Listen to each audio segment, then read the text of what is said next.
Well, in Ard Mhacha agus a geantar Oirialla go generalta, tá mar dínta broadúil as na fhilí Gaeilge atá agin.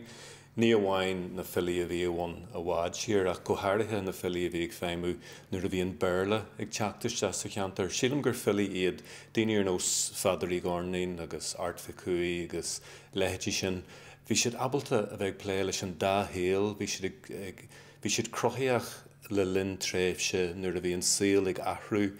Bhí coideach acu níos fearr na chéile, bhí coideach acu níos fearr na chéile, but thug siad freagra fillúnta do héal a bhí ag athrú, agus thug tá línti ar dóid fácha agin dúin, agus ar bhealach na hórainn agus na dantaí a scríb siad, tá siad cineál mar órainn mhóra Ard Mhacha, úr ciile creagan agus a leití sin nó an Dan mór a scríb ó Durning ar crop céan bhacainte agus a leití sin. Ach dú héana amháin sílamsa gur fhilí iad a tháinig,